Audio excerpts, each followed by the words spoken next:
السلام علیکم ورحمۃ اللہ وبرکاتہ۔ عزیز ناظرین، آپ سب کو رمضان مبارک ہو۔ اللہ تعالیٰ کا جتنا شکر ہم ادا کریں کہ ہماری زندگیوں میں اللہ تعالیٰ نے ہمیں ایک اور رمضان مبارک کی سعادت بخشی۔ آج ایک اور موقع آیا ہے ہماری زندگی میں کہ ہم اس مہینے کی فضیلت کو خوب لوٹیں، اور اسے موسم بہار کا مہینہ بھی کہا گیا ہے، اور اس مہینے کی ساری فضیلت جو ہے قرآن مجید سے اس کا تعلق کی بنیاد پر ہے۔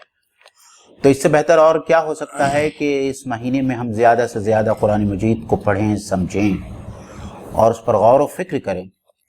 تو محفل تذکیر میں اس پورے مہینے میں انشاءاللہ تعالی 4 جمعرات کے علاوہ آخری عشرے کی 5 راتوں میں قرآن مجید کا بہت سارا حصہ اور بہت ساری صورتوں کا احاطہ کیا جائے گا، اس کی تفسیر بیان کی جائے گی۔ آج 30ویں پارے کی پہلی سورہ سورۃ النبا جو مکی ہے، اس کی تفسیر آپ لوگوں کے سامنے رکھنا مقصود ہے۔ اور اس سورہ کی جو مضامین ہے، ویسے تو سورۃ القیامہ سے لے کے سورہ نبا تک جو ہے، اللہ تعالیٰ نے ان مکی سورتوں میں قیامت کے منکرین، جو لوگ قیامت کا انکار کرتے ہیں، ان کے سامنے قیامت کے دلائل رکھے ہیں، مختلف مباحث ہیں، اور اس کا بھی جو مین سینٹرل تھیم ہے وہ منکرین آخرت کیوں قیامت کا انکار کرتے تھے۔ کیا ہم لوگوں میں سے بھی کچھ لوگ ایسے ہیں جو ڈائریکٹلی یا انڈائریکٹلی، حالانکہ زبان سے ہم آخرت کی جواب دہی کا اقرار کرتے ہیں، لیکن اپنی روش سے کیا ہم آخرت کی جواب دہی کا انکار کرتے ہیں؟ کیا شفاعت کا معاملہ کسی ایک خاص ہستی تک محدود ہے؟ کون سی ہستی شفاعت کر سکے گی اور کن لوگوں کی شفاعت ہوگی؟ اور جو لوگ اللہ تعالیٰ کے اجر و انعام کے مستحق ہوں گے، جنتی ہوں گے، ان کے ساتھ میں کیا معاملہ کیا جائے گا؟ اور جہنمیوں کے ساتھ میں جو آخرت کا انکار کرتے ہیں، جو اللہ کی توحید کا انکار کرتے ہیں، جو رسالت کا انکار کرتے ہیں، ان کے ساتھ میں کیا معاملہ پیش آئے گا؟ اور کس طریقے سے یہ مشرکین اور کفار مکہ جو کہ پہلے مخاطبین ہے، اور ان کفار کے بارے میں اللہ تعالیٰ اس سورہ کے آخر میں کہتا ہے کہ کاش کہ ہم مٹی ہوتے ہیں، یعنی آخرت کے عذاب کو دیکھنے کے بعد میں اور جہنم کو دیکھنے کے بعد میں وہ کہتے یا لیتنی کنت ترابا، کاش کہ ہم مٹی ہوتے۔ تو چلیے ہم آج اس سورہ کا آغاز کرتے ہیں۔ میرے ساتھ میں میرے رفیق مولانا عبدالستار ندوی صاحب ہے، آپ کا استقبال ہے ایک بار اور۔ مولانا، میرے خیال سے ہم ایک آیت کو پڑھیں گے، اس کا ترجمہ اور اس کی تفسیر بیان کریں گے، تاکہ کم سے کم وقت میں اگر ہم اس سورۃ النبا کی پہلے رکوع کا بھی اگر ہمیں احاطہ کرنا چاہتے ہیں تو کافی مضامین ہے، کافی مواد ہے۔ تو انشاءاللہ ہماری کوشش ہوگی کہ آدھا سے زیادہ مواد اور مضامین آپ لوگوں کے سامنے آئے، تاکہ قرآن مجید کے فہم میں ہم کو آسانی رہی۔ اللہ تعالیٰ سے دعا ہے کہ اللہ تعالیٰ ہمیں اس بات کی توفیق دے کہ ہم اس کے کلام کا حق ادا کر سکیں انشاءاللہ۔ آمین ثم آمین۔ جی اعوذ باللہ من الشیطان الرجیم، بسم اللہ الرحمن الرحیم، عما یتساءلون، کس چیز کے بارے میں یہ لوگ پوچھ گچھ کر رہے ہیں؟ یہ کن لوگوں کے تعلق سے کہا گیا ہے؟ مسلمانوں کے تعلق سے یا کفار کے تعلق سے؟ یہاں تو مولانا یہ بات صاف ہے کہ جیسا کہ میں نے تمہیداً کہا تھا کہ قریش مکہ اور کفار مکہ اس کے اولین مخاطبین تھے جی، اور جیسے کہ آگے خود آتا ہے کہ عن النبع العظیم، کہ اس بڑی خبر کے بارے میں یہ لوگ پوچھ گچھ کر رہے ہیں۔ اور یہاں پوچھ گچھ کرنے سے جو ہے استفہام مراد نہیں ہے، بلکہ طنز اور استہزاء مراد ہے۔ تو جیسا کہ ہم جانتے ہیں کہ اللہ کے رسول صلی اللہ علیہ وسلم نے جب آخرت کی بات رکھی لوگوں کے سامنے کہ قیامت ہونے والی ہے اور قیامت کے بعد جو ہے لوگوں کو دوبارہ اٹھایا جائے گا اور ان سے ان کا حساب کتاب لیا جائے گا، تو کفار مکہ اور قریش مکہ نے اللہ کے رسول صلی اللہ علیہ وسلم کی اس بات کی مذمت کی اور اس کی مخالفت کی، اور اس کی مخالفت کرنے کا جو طریقہ انہوں نے اختیار کیا کہ اس کو طنز اور مزاح کا نشانہ بنایا، مطلب اس پورے تصور آخرت کو انہوں نے طنز اور مزاح کا اور استہزاء کا موضوع بنایا، کیونکہ وہ یہ سمجھتے تھے کہ اگر لوگوں کے دل میں یہ بات گھر کر گئی کہ انسانوں کو دوبارہ زندگی دی جانے والی ہے اور ان کا حساب کتاب لیا جائے گا اور اس کی وجہ سے انہیں جنت یا جہنم بنے گی، اگر اس بات پر، اس عقیدے پر ان کے دل تھک جاتے ہیں، دل آ جاتے ہیں، تو پھر اسلام کی دعوت جو ہے بہت تیزی سے پھیل جائے گی۔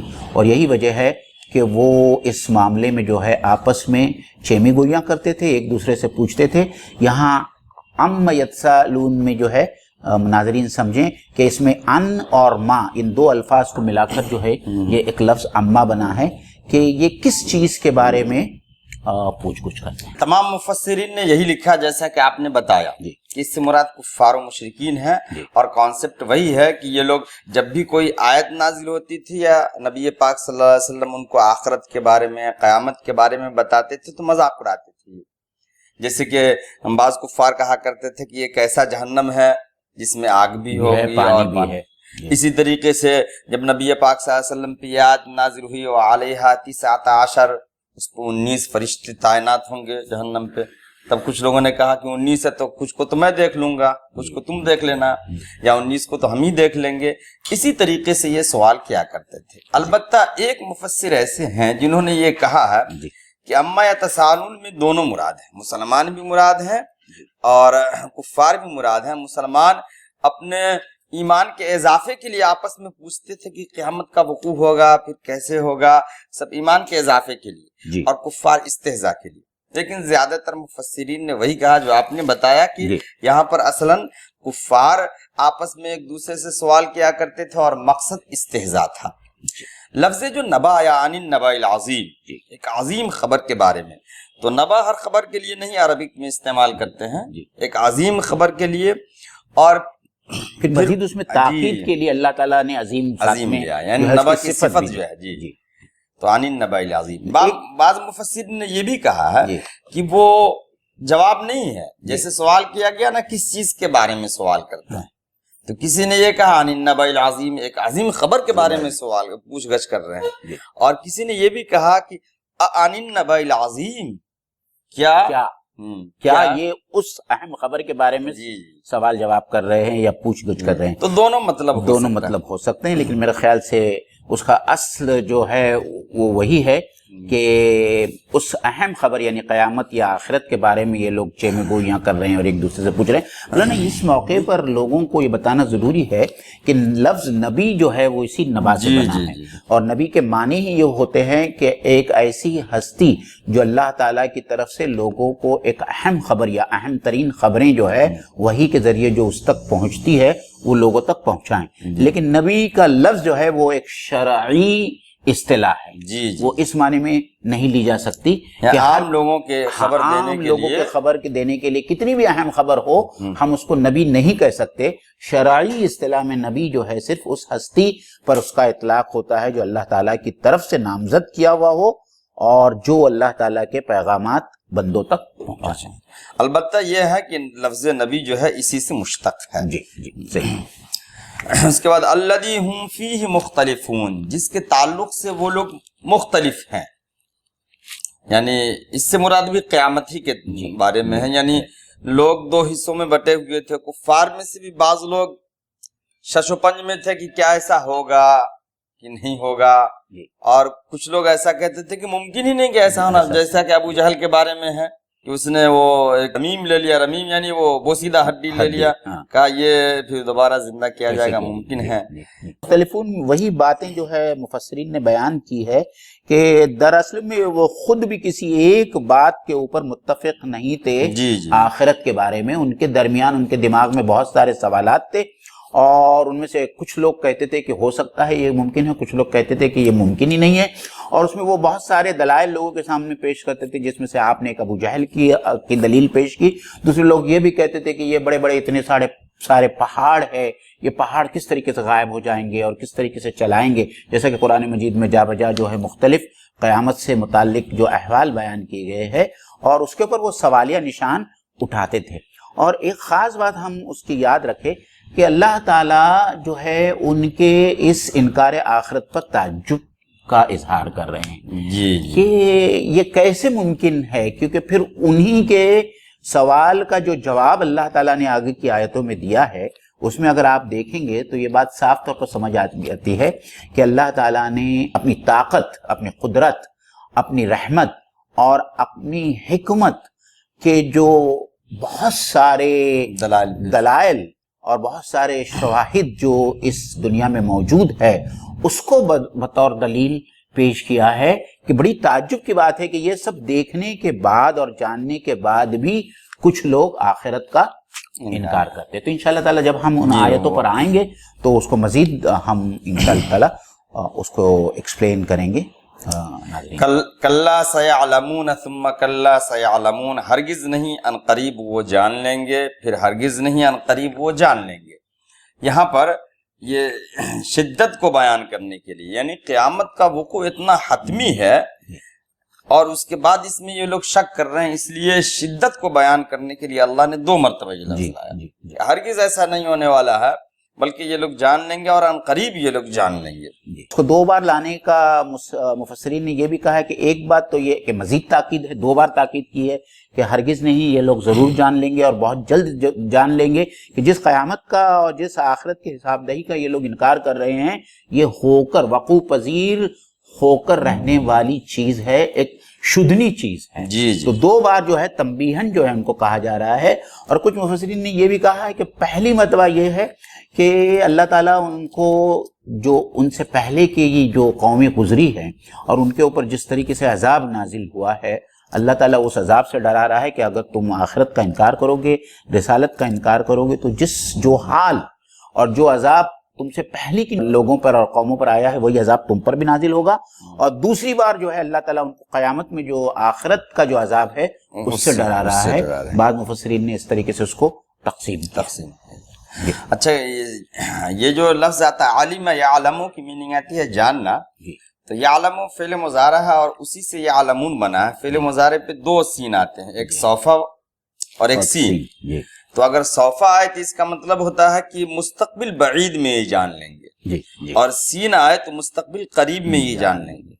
تو اس سے یہ صاف اشارہ ہے کہ دنیا کی زندگی چند روزہ ہے، بہت جلد قیامت واقع ہونے والی۔ ورنہ جس حساب سے لوگ دیکھا جائے کہ اتنے سال گزر گئے تو اللہ تعالیٰ کو سوفا لانا چاہیے تھا۔ سال کو اگر گنا جائے دنیا کے حساب سے تو بہت لمبا ہو جا رہا ہے، لیکن اللہ کے نزدیک جو ہے یہ کوئی لمبا وقفہ نہیں ہے، بلکہ سیعلمون بہت عنقریب جان لیں گے۔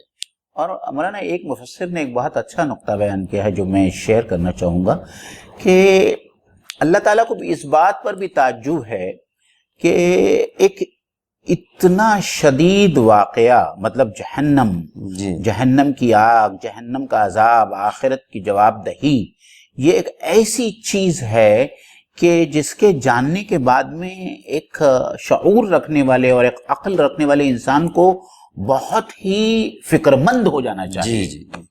اپنی زندگی کے بارے میں اور اپنے آنے والے مستقبل کے بارے میں جائے گا کہ وہ اس کا مذاق اڑائیں، مطلب یہ بہت تعجب کی بات ہے۔ اور اسی تعجب کو اللہ تعالیٰ یہاں جو ہے بیان کر رہے ہیں کہ ہونا تو یہ چاہیے تھا۔ اللہ تعالیٰ تو یہ سمجھتے تھے کہ قیامت کے واقعات بیان کرنے کے بعد میں لوگ بے چین ہو جائیں گے کہ کیا ایسا بھی ہونے والا ہے اور ہمارے ساتھ میں ایسا ہوگا، اور اس کی فکر کریں۔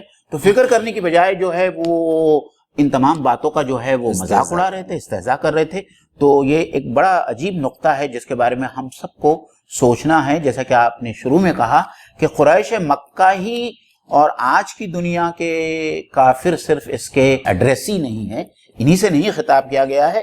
بہت سارے مسلمان ہیں جو ایمان تو ہے ان کا اور جو زبان سے اس بات کا اقرار کرتے ہیں کہ قیامت آنے والی ہے اور ہم کو حساب کتاب کے لیے اللہ کی بارگاہ میں کھڑا ہونا ہے، لیکن اگر ہم ان کی زندگی دیکھتے ہیں، ان کی زندگی کی روش دیکھتے ہیں، تو وہ ایسے بہت سارے کام کرتے ہیں اور کرتے چلے جاتے ہیں، جس سے لگتا نہیں کہ آخرت پر ان کا جیسا ایمان ہونا چاہیے اور جیسے یقین ہونا چاہیے، جیسے ہم نے سورہ تکاثر میں بھی پڑھا، ویسا یقین ان کو ہرگز نہیں حاصل۔ ایک مثال میں دینا چاہتا ہوں ناظرین کے لیے، جیسے کوئی شخص کسی دیوار کے ہول میں انگلی ڈالے اور یہ کہے کہ اس میں سانپ گیا ہے، تو دو باتیں ہو سکتی ہیں، ایک یا تو وہ جھوٹا ہوگا کہ سانپ نہیں گیا ہوگا تب تو انگلی ڈالے ہوگا، اور ایک یا تو حقیقت میں سانپ گیا ہے اور یہ مرنا چاہ رہا ہے۔ وہی حال آج کل مسلمانوں کے اعمال کو دیکھ کر کے یہ ہے کہ اگر وہ خدا اور آخرت اور جہنم کا قائل ہے، اس کے بعد بھی اعمال اس کے خراب ہیں، تو یا تو وہ قائل نہیں ہے، یا تو قائل ہے تو وہ جان بوجھ کر کے جہنم میں جانے کی تیاری کر رہا ہے۔ تو جو آپ نے بتایا تو اس پہ مجھے ابھی مثال یاد آ گئی، تو یہی صورتحال ہے۔ اللہ تعالیٰ ہم لوگوں کو آخرت کی تیاری کرنے کی توفیق عنایت فرمائے۔ آگے کی آیت میں چلتے ہیں، الم نجعل الارض مہادا، کہ کیا ہم نے زمین کو بچھونا نہیں بنایا، فرش۔ جی، اب کچھ لوگوں نے اس کی گہوارہ یا جی جھولے کی بھی معنی لی ہے کہ کیا ہم نے زمین کو تمہارے لیے جھولا نہیں بنایا ہے۔ میں مولانا دیکھیے، اللہ تعالیٰ کا یہ لفظ استعمال کرنا، جھولا، پالنا، آپ سوچئے کہ اس وقت تو کسی کو نہیں معلوم تھا کہ زمین اپنے محور پر گردش کرتی۔ اچھا، جی تو جھولا بھی جو ہے بچوں کو بہلانے کے لیے اس کو جھلایا جاتا ہے، اور بچہ جھولنے کے باوجود بہت اطمینان سے اس میں رہتا ہے۔ زمین حالانکہ گھوم رہی ہے اپنے محور پر، جی، لیکن اللہ تعالیٰ نے پورا معاملہ کچھ اس طریقے سے بنایا ہے، پوری اسکیم ایسی ہے اللہ تعالیٰ کی کہ انسان کو زمین کے گردش کا احساس نہیں ہو، اور جو بھی چیزیں بنائی ہیں، زمین کی کشش ثقل ہے جس کی وجہ سے ساری انسانیت اور جتنی چیزیں ہیں وہ زمین کو لپکے ہوئے یا چپکے ہوئے رہتی ہیں اس کے گھومنے کے باوجود۔ اور پھر گہوارے سے ایک اور دوسری بات، جو نقطہ جو سمجھ میں آتا ہے، بچہ جب گہوارے میں ہوتا ہے تو وہ یہی نہیں کہ اس میں آرام سے سوتا ہے، اس کے ساتھ میں اس کی ربوبیت اور اس کی غذا کے لیے پورا انتظام ماں کرتی ہے۔ تو اس زمین پہ جتنے انسان، بس ایک نقطہ یہ بھی ہے کہ یہ زمین پر اللہ تعالیٰ نے انسانوں کو صرف بسایا ہی نہیں ہے، بلکہ ان کی ربوبیت کے تمام معاملات کو اللہ تعالیٰ نے یہاں ٹھیک ان کو مہیا کیا۔ الحمدللہ، اللہ تعالیٰ کی۔ اور لفظ مہد کی میننگ ہی آتی ہے گود کے۔ جی، حدیث بھی ہے کہ اطلبوا العلم من المہد الی اللحد۔ سورہ غاشیہ میں اللہ تعالیٰ کہتا ہے کہ افلا ينظرون الى الابل کیف خلقت والى السماء کیف رفعت والى الجبال کیف نصبت والى الارض کیف سطحت۔ کیا وہ نہیں دیکھتے کہ زمین کو اللہ تعالیٰ نے اس کی سطح کو کیسے بنایا؟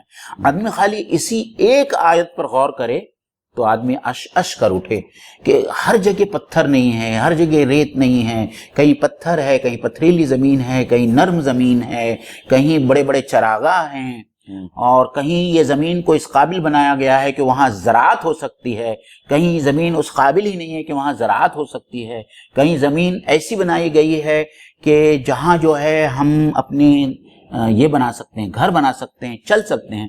خالی ہم اس بات کو سوچو کہ اگر پوری زمین ریگستان کے جیسے ریتیلی ہوتی تو ہمارا چلنا پھرنا اور ہماری دوسری ضرورتیں کیسی پوری ہوتی۔ تو خالی اس ایک نقطے کے اوپر ہم غور کریں جو یہاں ہے اور سورہ غاشیہ میں آتا ہے، تو انسان کو اللہ تعالیٰ کی ان تمام نعمتوں کا جو ہے قائل ہونا ہی پڑتا ہے، الا یہ کہ اس کے ذہن میں کوئی مینٹل بلاک ہو، یا اللہ تعالیٰ نے جو ہے اس کی ضمیر پہ، اس کی سوچ پر، اس کے دل کے اوپر جو ہے اللہ تعالیٰ نے مہر لگا دی۔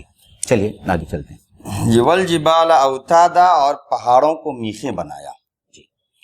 تو میں ایک سوال یہ کرنا چاہتا ہوں کہ اللہ نے قیامت کے انکار کرنے والوں کے لیے قیامت کے وقوع کے لیے جو دلائل، یعنی اللہ تعالیٰ کی قدرت کاملہ جو اللہ رب العزت دکھانا چاہ رہے ہیں یہاں تو اس میں جتنی چیزیں ہیں اس میں سب سے پہلے زمین اور پہاڑ کا ذکر کیا اللہ نے۔ جی، اس کی کوئی خاص وجہ؟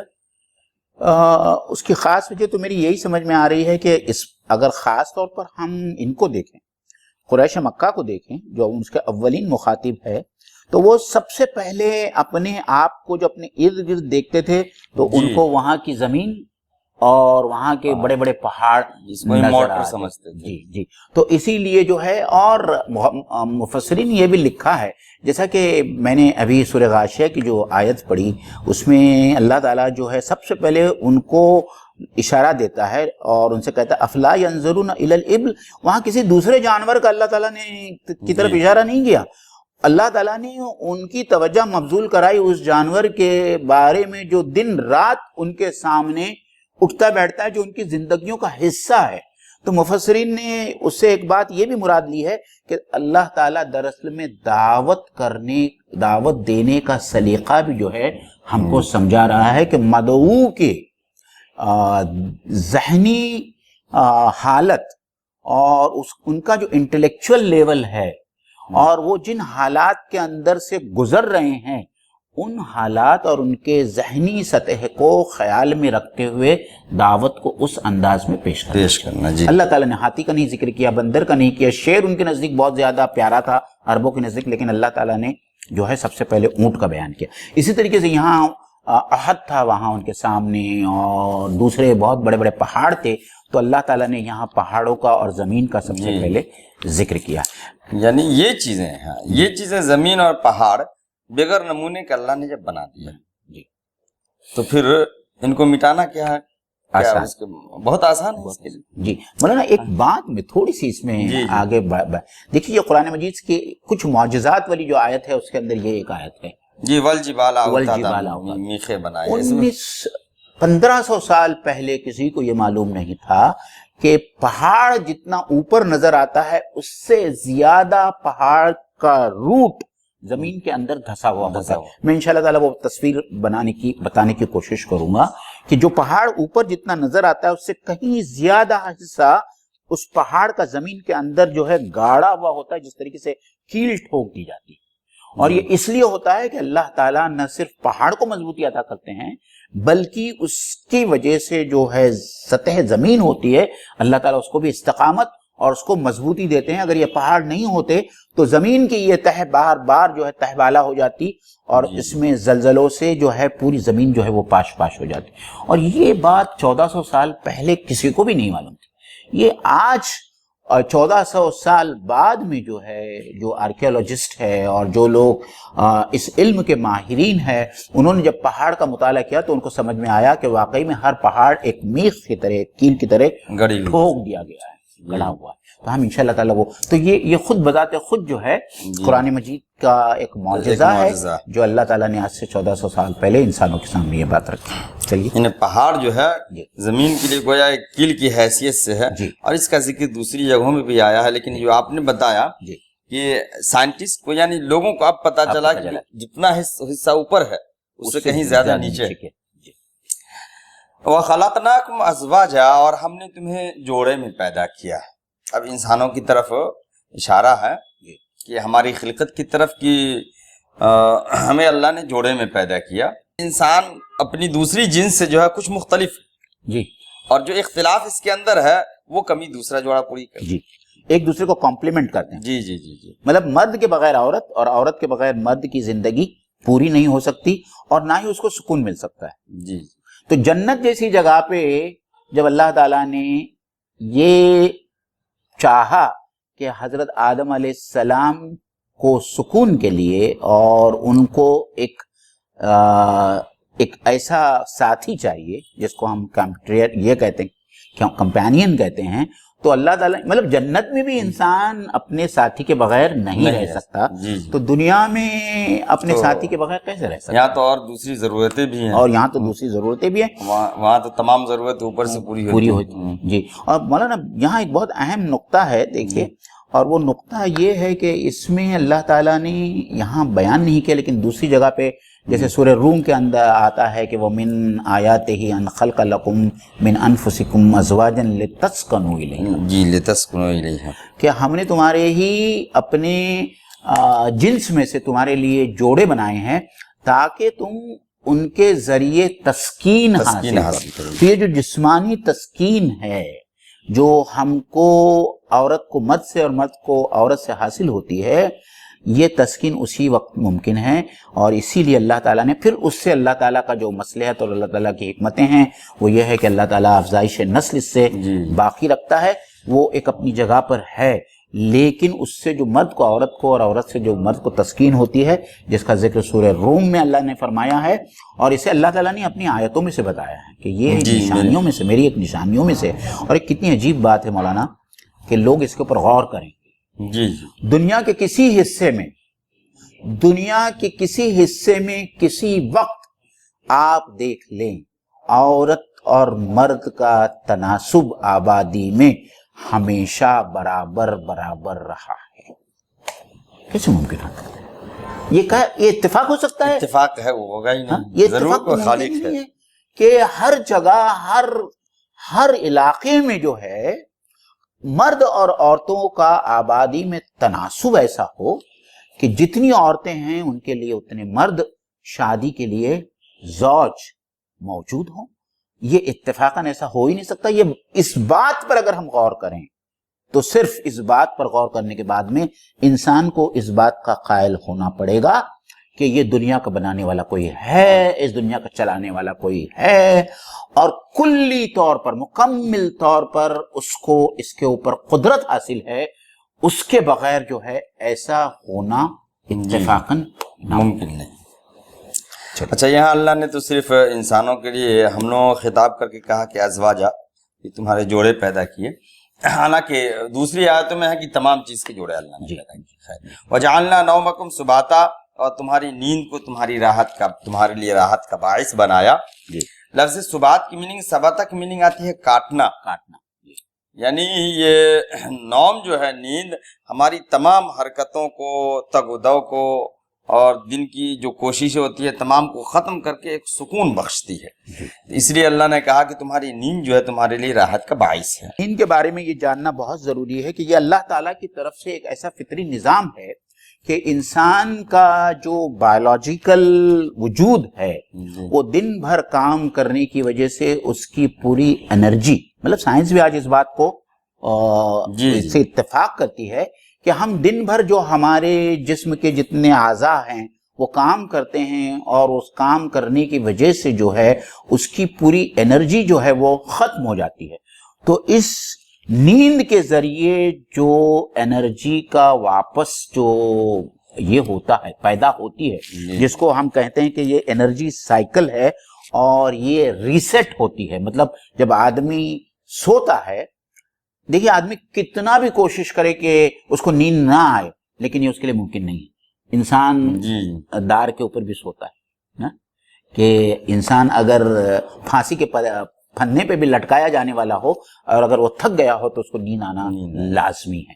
تو یہ اللہ کی طرف سے ایک بہت زبردست انتظام ہے، اور اس کا احساس صرف ان لوگوں کو ہوتا ہے جن کو نیند لانے کے لیے کسی گولی کی ضرورت نہیں پڑتی۔ آپ ان لوگوں سے پوچھئے جو کسی وجہ سے جو ہے انسومنیا کے شکار ہے، بے خوابی کے شکار ہے، کہ کتنے پریشان رہتے ہیں، اور جب تک وہ دوائی نہیں کھاتے وہ ان کو نیند نہیں آتی۔ تو ہم لوگوں کو اللہ کا شکر ادا کرنا چاہیے کہ ہم بستر پر لیٹ جاتے ہیں اور اللہ تعالیٰ ہم کو نیند دیتا ہے، اور اس نیند سے ہماری کھوئی ہوئی تمام انرجی جو ہے وہ واپس آ جاتی ہے۔ تو ہماری پوری انرجی کا جو سائیکل ہے اس کی ریسیٹنگ ہوتی ہے عالمی نیند میں۔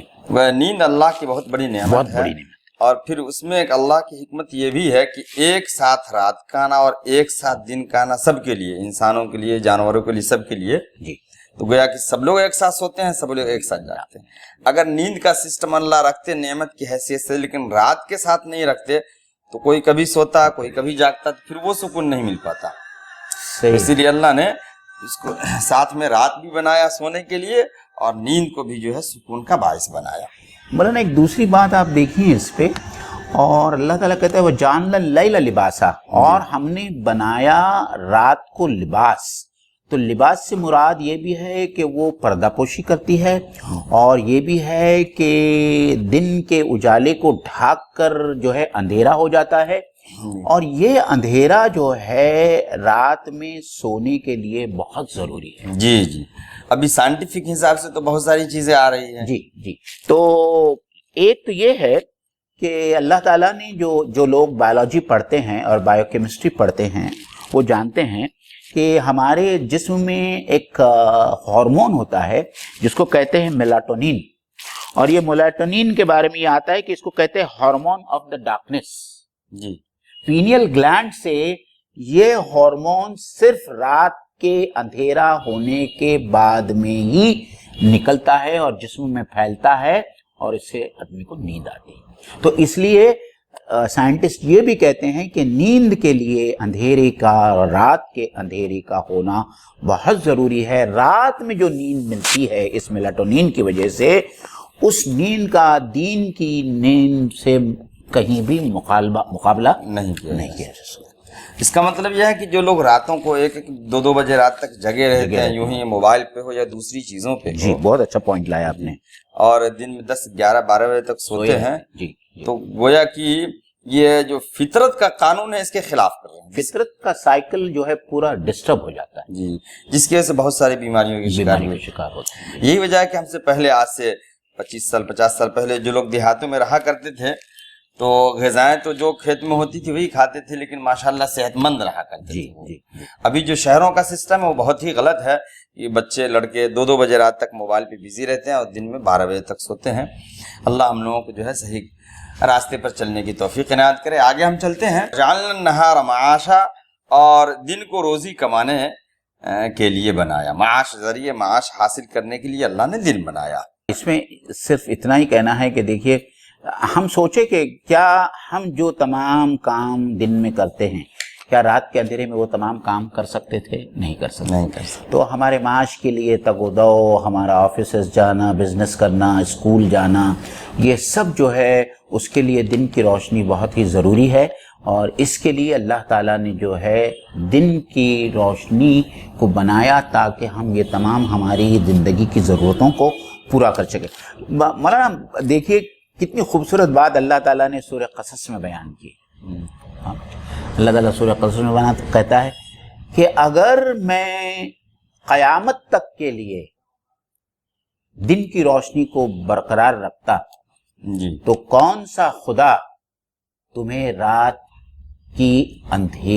کا اندھیرا اور سکون دیتا کہ تم سو سکتے.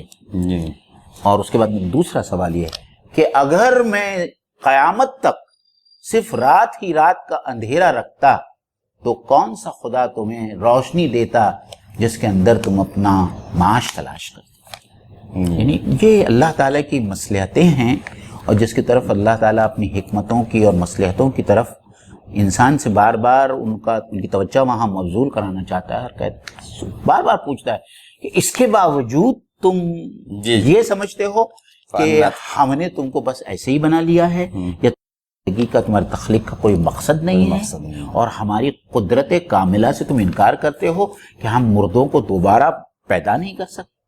یہ دراصل میں ان بٹوین دا لائن، بین السطور جو ہے ان کے اشکال کا اور ان کا جو شک ہے اس کا جواب وَبَنَيْنَا فَوْقَكُمْ سَبْعًا شِدَادًا، اور ہم نے تمہارے اوپر 7 آسمان بنائے. مضبوط، 7 مضبوط آسمان بنائے. وہاں حالانکہ آسمان کا ذکر نہیں ہے لیکن اس سے مراد جو صفت لی گئی ہے اس سے مراد یہ ہے کہ ہم نے تمہارے لیے، یہ تمہاری حفاظت کے لیے یا تمہارے اوپر 7 آسمان بنائے. ناظرین دیکھیے، پہلی بات تو یہ ہے کہ ہم جو آسمان دیکھتے ہیں اس کو قرآن مجید آسمان الدنیا کہتا ہے. وَلَقَدْ زَيَّنَّا السَّمَاءَ الدُّنْيَا، یعنی دنیا کا آسمان. تو دنیا کا آسمان جو یہ پہلا آسمان جہاں تک ہماری نظر جاتی ہے، یا جہاں تک ہمارے ناسا کے ٹیلیسکوپ دیکھ سکتے ہیں، یہ سب پہلا آسمان ہے جس کے بارے میں اللہ تعالیٰ کہہ رہا ہے کہ اس کو ہم نے ستاروں سے اور کہکشاؤں سے سجایا ہے. ہاں، لیکن اس کے ساتھ میں اللہ تعالیٰ کہتا ہے کہ ایسے 7 آسمان ہیں.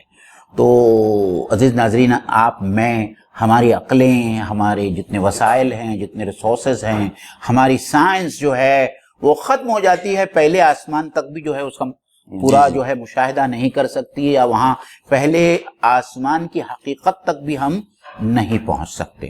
تو اس کے اوپر جو ہے وہ اور کتنے آسمان ہیں، دوسرے second third fourth fifth six seventh, اور اس کے اوپر اللہ تعالیٰ کا عرش ہے، تو وہاں تک تو انسان کا علم اور انسان کی سائنس پہنچ نہیں سکتی، اور ہم کو اللہ اور اللہ تعالیٰ کے کلام اور اللہ کے نبی صلی اللہ علیہ وسلم کی بتائی ہوئی باتوں پر یقین، اور جس کو ہم ایمان بالغیب کہتے ہیں، وہ ایمان ہم کو لانا ہی پڑے گا۔ وہی ایک ذریعہ ہے جس کے ذریعے ہم ان آسمانوں کی حقیقت کو سمجھ سکتے ہیں۔ دوسری اہم بات یہ ہے کہ اللہ تعالیٰ نے قرآن مجید میں یہ کہا ہے کہ ہم نے آسمان کو سقفاً محفوظاً بنایا، جی سقفاً، کہ ہم نے اس آسمان کو ایک محفوظ چھت بنایا ہے۔ تو بہت سارے لوگ یہ سمجھ نہیں پاتے کہ یہ محفوظ چھت سے کیا مراد ہے۔ میں کہتا ہوں نا کہ قرآن مجید میں ایسی بہت ساری آیتیں ہیں جو قرآن مجید کا معجزہ ہے، اس میں ایک یہ آیت بھی ہے سقفاً محفوظاً، اس سے مراد وہ اوزون لیئر سے بھی لوگوں نے لیا ہے کہ وہ اوزون لیئر جو ہے سورج سے آنے والی الٹرا وائلیٹ ریز کو جو ہے فلٹر کرتی ہے، اور اس کی وجہ سے یہ الٹرا وائلیٹ ریز جو ہے وہ زمین تک، انسانوں تک نہیں پہنچتی ہے، جو ان کے لیے بہت ہی مضر ہے۔ تو اللہ تعالیٰ ہمارے جسموں کو، ہمارے صحت کی حفاظت کے لیے اللہ تعالیٰ نے وہ اوزون لیئر رکھا ہے جو ایک چھت کا یا ایک بیریئر کا کام کرتی ہے۔ اور پھر دوسری بہت اہم بات جو ہے، جو ناظرین جانتے ہوگے، کہ آسمان سے بہت سارے ان گنت شہاب ثاقب، جس کو ہم انگلش میں میٹرائٹ یا ایسٹرائٹ کہتے ہیں، وہ زمین کی طرف آتے ہیں ہزاروں کی تعداد میں۔ نازا کہتی ہے کہ ہزاروں اور لاکھوں کی تعداد میں جو ہے سورج سے یہ شہاب ثاقب، یہ جس کو ہم ٹوٹے ہوئے تارے بھی کہتے ہیں کبھی کبھی، جس کو میٹرائٹ اور ایسٹرائٹ کہتے ہیں، اور ایک ایک ایسٹرائٹ جو ہے وہ اتنی بڑی جو ہے اس کا حجم اور اس کا یہ ہو سکتا ہے کہ اگر اس میں ایک ایسٹرائٹ بھی جو ہے دنیا پر گر جائے تو دنیا جو ہے تہوالا ہو جائے۔ لیکن اللہ تعالیٰ نے کچھ ایسا انتظام کیا ہے کہ وہ میٹرائٹ اور وہ ایسٹرائٹ دنیا میں آنے سے پہلے جو ہے اوپر کی فضا میں جو ہے وہ ختم ہو جاتے ہیں، یا تو وہ ختم ہو جاتے ہیں، یا سورج اور زمین کے بیچ میں اللہ تعالیٰ نے ایک بہت بڑا دوسرا پلانٹ رکھا ہے جس کو ہم جوپیٹر کہتے ہیں۔ یہ زمین سے بہت بڑا ہے، زمین سے بڑا ہے تو اس کی کشش ثقل بھی زمین سے بہت زیادہ ہے، اس لیے ان تمام شہاب ثاقب کو زمین پر آنے سے پہلے وہ اپنی طرف کھینچ لیتا ہے، اور یہ شہاب ثاقب زمین پر نہیں ہے۔ یہ اللہ تعالیٰ کا انتظام ہے، یہ تمام جو ہے ڈیوائن انتظام ہے اللہ تعالیٰ کا۔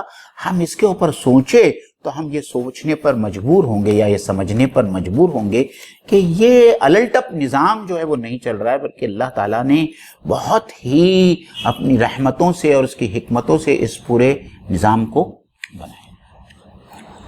تو وہ شہاب ثاقب جو ہے سورج میں سے یہ ٹکڑے ٹکڑے جو ہے سورج کے کچھ حصے ہیں جو گرتے رہتے ہیں۔ تو اب دیکھیے سورج کا بھی آگے بیان، اسی لیے اس کے آگے بعد میں جو اللہ تعالیٰ نے سورج کا بیان لایا ہے، وَجَعَلْنَا سِرَاجًا وَهَّاجًا، اور اسی آسمان کے بعد اللہ نے کہا تو اسی آسمان میں اللہ نے ایک جگمگاتا ہوا چراغ رکھا، روشن چراغ ہے۔ اب دیکھیے سورج کی دوری زمین سے تقریباً 1,30,00,000 میل، 1,30,00,000 میل دور ہے۔ اس کے بعد بھی سورج کی تپش اتنی زیادہ ہوتی ہے تو پھر وہاں کیا عالم ہوگا، کتنی ڈگری سورج کی تپش ہوگی وہاں پہ، اور اسی سے شہاب ثاقب دنیا میں آتا ہے۔ اللہ تعالیٰ گویا کہ تمام اپنی نعمتوں اور قدرتوں کا بیان کرتے ہوئے اب سورج کا ذکر کیا کہ سورج بھی اللہ کے مخلوق ہے۔ بعض مفسرین نے یہ بھی کہا کہ وہ خلاقہ کا لفظ جو اللہ نے پیچھے لایا، اس کے بعد ہم نے یہ کیا، اس کا سراج کا لفظ خلقنا سراجا، یعنی ہم نے سورج کو بھی پیدا کیا۔ اس میں صافی ان لوگوں کی طرف اشارہ ہے کہ جو لوگ سورج کو خدا مان کر پوجتے ہیں، انہیں سمجھ لینا چاہیے کہ سورج بھی ایک مخلوق ہے۔ جی مولانا، اور اس میں ایک بات جو ہے دیکھیے، اللہ تعالیٰ نے واپس چراغ کہہ کر اس بات کی طرف اشارہ کیا ہے کہ یہ سورج نہ صرف روشن ہے بلکہ یہ گرم بھی ہے، ہاٹ ہے، اور اس کے اوپر کا جو درجہ حرارت ہے وہ تقریباً 14 ملین ڈگری سینٹی گریڈ ہے۔ آپ سوچیں کہ کتنا گرم ہوگا، اور پھر اللہ تعالیٰ نے اس کو ایسے مقام پر رکھا ہے کہ زمین اور سورج کے درمیان کا جو فاصلہ ہے، جیسے اللہ تعالیٰ سورہ رحمان میں کہتا نا کہ ہم نے جو ہے آسمان کو بنایا اور پھر اس کے اندر ایک میزان رکھا ہے، نا. وہ میزان سے یہ بھی مراد ہے کہ جو فاصلہ ہونا چاہیے تھا نہ اتنا دور ہے. اچھا جی جی جی. نہ سورج اتنا دور ہے. توازن برقرار یہ توازن جو ہے اللہ تعالیٰ نے ایسا توازن رکھا ہے. سورج کا جو مقام ہے زمین سے وہ ایسا ہے کہ نہ اس کی اگر بہت نزدیک ہو جائے تو زمین کی جتنی مخلوقات ہے وہ خاکستر ہو جائے, جل جائے, اور نہ اتنا دور ہے کہ پوری زمین جو ہے یکبختہ ہو جائے, مطلب پورا سرد ہو اور برف جم جائے. تو یہ اللہ تعالیٰ کا نظام ہے, اور اسی لیے اللہ تعالیٰ کہتا ہے کہ جس طریقے سے ہم نے اس پوری کائنات میں ہم جو سورہ رحمان پہ آئیں گے, جب ہم نے جیسے میزان قائم رکھا ہے, انسان کو بھی چاہیے کہ وہ اپنی زندگی میں ویسی ہی میزان قائم رکھے. اور سورج کے بارے میں صرف ایک چھوٹی سی بات بتاتا ہوں چلو, تاکہ ہم کو ہماری بے حیثیتی کا احساس ہو. سورج اتنا بڑا ہے, سورج اتنا بڑا ہے, میرے پاس میں اس کے کچھ یہ ہے کہ حجم کے لحاظ سے وہ زمین سے 3.5 لاکھ گنا بڑا ہے. 3.5 لاکھ گنا بڑا ہے. 3.5 لاکھ گنا بڑا ہے. اور اگر حجم کے طور پر دیکھیں گے تو پورا سورج, ایک سورج کے اندر 11 لاکھ زمینیں اس کے اندر سما سکتی ہے. 11 لاکھ زمینیں اس کے اندر سما سکتی ہے, اور وہ اتنا چھوٹا سا نظر آتا ہے ہمارے پہلے آسمان پر. تو آپ سوچئے کہ زمین کی اس کے سامنے کیا حیثیت ہوگی, اور اس زمین پر ہم جیسے چھوٹے سے ادنا مخلوق, جس کو انسان جو ہے اللہ تعالیٰ جس کو کہتا ہے کہ تم کچھ نہیں ہو, منی کا ایک بوند ہو, ایک نطفہ ہو, ہماری کیا حیثیت ہو سکتی. تو جب انسان ان چیزوں کو دیکھے گا اور ان کے جو یہ ہے مطلب اللہ, اور سورج کتنا بڑا ہے, زمین کتنی بڑی ہے, اور سورج کا پہلے آسمان میں کیا حیثیت ہے, تو انسان کو اپنی بے حیثیت کا احساس ہوگا, اور پھر وہ اللہ کے سامنے جھک جائے گا, اور اس کے ذہن میں کبھی کبر, فخر, تکبر, ایروگنس کبھی اس کو چھو ہی نہیں سکتی. وہ سمجھے گا کہ اس زمین میں اس کا کوئی مقام نہیں, جی آسمان میں اس کا کوئی مقام نہیں, تو اللہ کے سامنے اس کی کیا حیثیت ہے. ہمارے گیلیکسی کے اندر, کہکشاں کے اندر ایک سب سے بڑا روشن ستارہ جو آج دنیا والوں کو معلوم ہے, جو ناسا نے جس کو بتایا ہے, اس کا نام ہے SQT. آپ جا کے SQUTI آپ گوگل کریں. یہ اتنا بڑا ہے کہ اس کے اندر حجم کے لحاظ سے 5000 کروڑ سورج سما سکتے ہیں. اللہ اکبر کبیرہ. 5000 کروڑ 5 بلین سورج سما سکتے ہیں اس ایک ستارے کے اندر, جو ہم کو ننگی آنکھوں سے نظر نہیں آتا.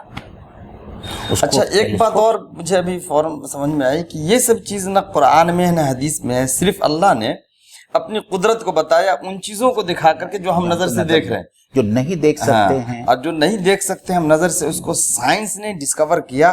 تو اسے تو اور یقین کرنا چاہیے خدا کی قدرت میں.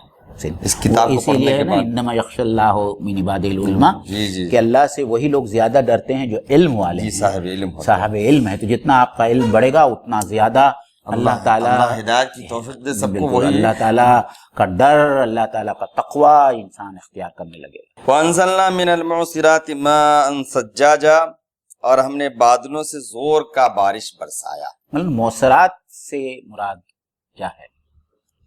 معصرات سے مراد تو ایک صحابی کا قول یہ بھی ملتا ہے کہ اس سے مراد آسمان ہے جی, اور اکثر مفسرین نے اس سے مراد بادل لی, پانی سے بھرے ہوئے بادل. جی جی جی جی. تو اللہ تعالیٰ دیکھیں مولانا, لوگوں کی توجہ اس طرف مبذول کرانا چاہتا ہے کہ بادل, پہلے تو اللہ نے سورج لایا, جی جی, اور سورج اس پوری دنیا میں جو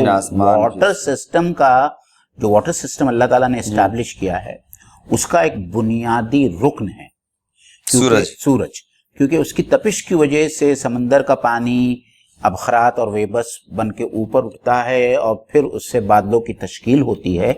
تو آپ اگر بادل دیکھ لینا تو یہ بادل تو پانی کا انویزیبل اسٹوریج ٹینکس ہے, اور جو پورٹیبل ہے, جو ایک جگہ سے دوسری جگہ اللہ تعالیٰ اللہ تعالیٰ کی کیسی عجیب, اور کتنا وزنی ہوتا ہے پانی. کتنا پانی آپ سوچ سکتے ہیں کہ ہزاروں گیلن پانی اگر اس کی ٹانکی بنائی جائے تو اس کا وزن کتنا ہوگا, اور وہ کیسے آسمان میں معلق ہوگی. لیکن اللہ تعالیٰ کا کیسا انتظام ہے کہ اتنے بڑے بڑے بادل جس کے اندر ٹنوں سے پانی ہے، اور اس کو اللہ تعالیٰ ایک جگہ سے دوسری جگہ بغیر کسی مشقت کے جو ہے وہ اللہ تعالیٰ جہاں چاہتا ہے وہاں بارش برساتا. تو یہ اللہ تعالیٰ کی بڑی رحمت ہے، اور یہ اسٹوریج ٹینک ہے پانی کے جو اللہ تعالیٰ نے انسانوں کے لیے بنائے ہیں. تو انسان جتنا بھی شکر ادا کرے. اور ایک جگہ اللہ نے میرا خیال سے کہا ہے، مجھے وہ سورہ یاد نہیں، کہ اگر یہ آسمان پہ سے برسنے والے پانی کو ہم نمکین بنا دیتے، جی کیا تم پھر بھی میرا شکر نہیں ادا کرتے؟ آپ سوچئے کیا بڑی بات ہے کہ جس طریقے سے اللہ تعالیٰ نے سمندر کے پانی کو نمکین بنایا، اللہ تعالیٰ چاہتا تو بادلوں سے برسنے والے پانی کو بھی نمکین بنا سکتا تھا. اللہ تعالیٰ وہاں یہ کہتا ہے، سوال کرتا ہے کہ اگر میں چاہتا تو یہ آسمان، سورہ واقعہ میں، پھر بھی تم میرا شکر نہیں ادا کرتے. تو دراصل میں اسی کی طرف توجہ مبذول کرنا تھی. اور پھر کہا کہ اسی بارش سے نخرج به حبا ونباتا وجنات الفافا، یعنی سبب بتا رہے ہیں اللہ تعالیٰ. جی اچھا، معصرات جو ہے اعصر یعصر اعصار کی جس نیتی کو نچوڑنا. جی اس لیے عصر کو عصر کا وقت اس لیے کہتے ہیں کہ دن بھر کا وہ نچوڑ رہے تھا. سردی کے زمانے میں سخت سردی لگنے لگتی ہے اس وقت، گرمی کے زمانے میں گرمی تیز ہو جاتی ہے. تو یہ معصرات کا لفظ جو لایا ہے سمجھیے کہ وہ صفت ہے، بادل کی صفت ڈائریکٹ لایا، جیسے کہ آسمان کے لیے اللہ نے لایا. اب آخر لنخرج به حبا ونباتا، یہاں پہ علت اور سبب بیان کر رہے ہیں اللہ تعالیٰ، تاکہ ہم نکالیں بھی اس پانی کے ذریعے، اس پانی کے ذریعے حبا ونباتا، اناج اور سبزہ اگائیں.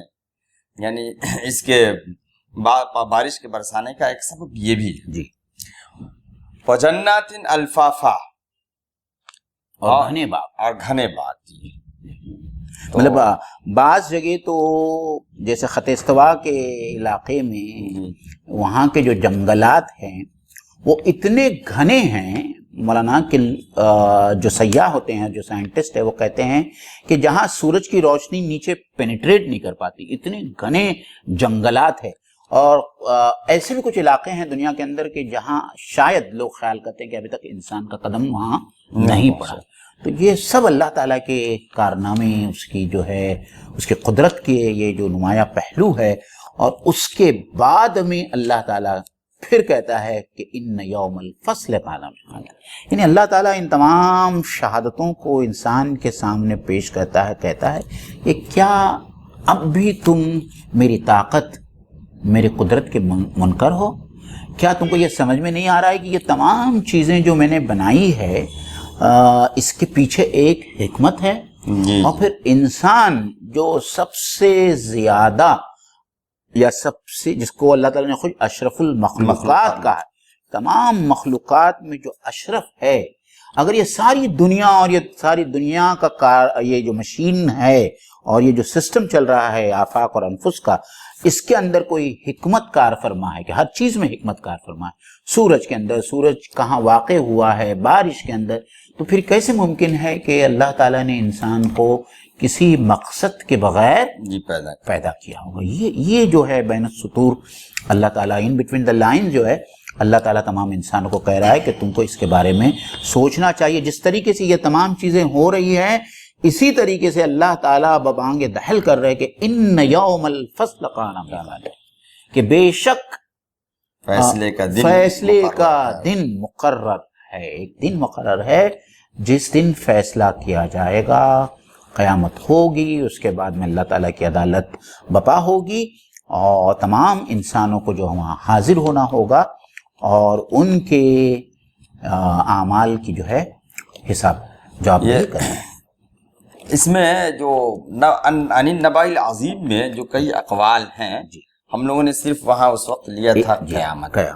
تو اب میرا خیال یہ ہے کہ اس آیت سے جو ہے بالکل واضح ہو جا رہا ہے کہ نبأ العظیم سے قیامت ہی مراد ہے، اس لیے کہ اللہ نے لاسٹ میں بیان کر دیا کہ قیامت کا اور فیصلے کا دن جو ہے متعین ہے. اللہ سے جنت پہ ایک بات مجھے یاد آئی کہ جیسے آپ نے کہا وہ بہت گھنے باغات ہیں. جی تو جنہ یا جنن کی میننگ آتی ہے چھا جانا، ڈھانک لینا. اس لیے جنت کو جنت اس لیے کہتے ہیں کہ اتنے زیادہ گھنے ہوں گے کہ بالکل ڈھکا ہوا ہوگا انسان. اور اس لیے پاگل انسان کو عربی میں مجنون کہا جاتا ہے کہ اس کی عقل ڈھک جاتی ہے، اور جن کو جن اس لیے کہتے ہیں کہ وہ ہم سے ڈھکے ہوئے ہوتے ہیں۔ اور اللہ نے کہا فلما جن علیہ اللیل رأى کوكبا، کہ جب ابراہیم علیہ السلام نے دیکھا کہ رات چھا گئی تو تارے کو دیکھا، تو لفظ جنت جو ہے اس کی طرف اشارہ کرتا ہے کہ جنت میں ایسے باغات ہوں گے کہ بالکل ہی ایک دم ڈھکے ہوئے ہوں گے اور گھنا بہت زیادہ ہوگا۔ آپ نے اس کی بات ہی لائی ہے تو میں کہہ دوں جی کہ جنت کے باغ کے بارے میں کہا جاتا ہے کہ وہاں کا ایک ایک درخت اتنا لمبا اور اتنا یہ ہوگا کہ ایک آدمی سفر کرتا چلا جائے اور وہ درخت جو ہے وہ ختم نہیں ہو۔ جی 500 سال تک ایک گھوڑ سوار جائے۔ تو ہم جنت میں انشاءاللہ تعالیٰ جب جنت کے بارے میں آئیں گے تو بہت ساری چیزیں ہیں جو ہم جنت کے بارے میں اپنے ناظرین کو بتائیں گے، کیونکہ عام طور پر جو ہے میری یہ شکایت رہی ہے کہ جمعہ کے خطبوں میں بھی جو ہے ہم لوگوں کے سامنے ہمارے مخاطبین سے جو ہے جنت میں اللہ تعالیٰ نے ہمارے لیے جو نعمتیں رکھی ہے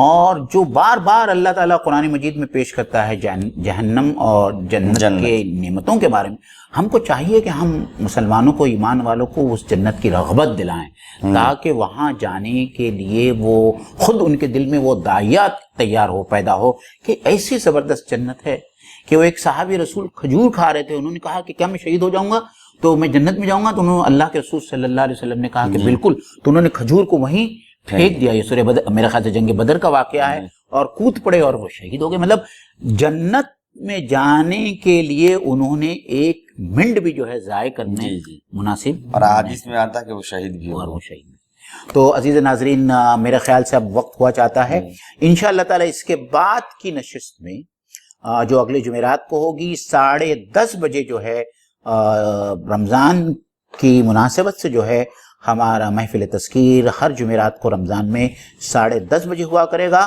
آپ لوگوں سے میری گزارش ہے کہ ہر جمعرات کی رات 10:30 بجے ہمارے ساتھ میں آپ شامل ہو جائیں۔ انشاءاللہ تعالیٰ اس سورے کا آگے کا مضمون جو بہت ہی دلچسپ ہے، جس میں قیامت کا وقوع، جہنمیوں کی کیفیت، جنت میں اللہ تعالیٰ نے ہماری آنکھوں کے لیے کیسی ٹھنڈک کی چیزیں اور انعامات رکھے ہیں، اور پھر وہ جو شفاعت کا معاملہ ہے جو میں نے وہ کہا، وہ تمام باتیں انشاءاللہ تعالیٰ اگلی نشست میں ہم انشاءاللہ تعالیٰ ان کا احاطہ کریں گے۔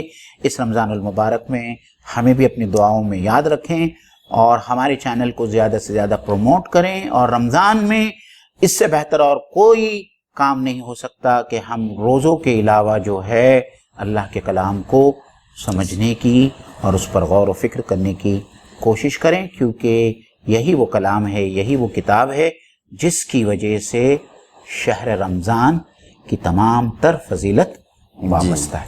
وآخر دعوانا الحمدللہ رب العالمین۔ السلام علیکم ورحمۃ اللہ۔ السلام علیکم ورحمۃ اللہ۔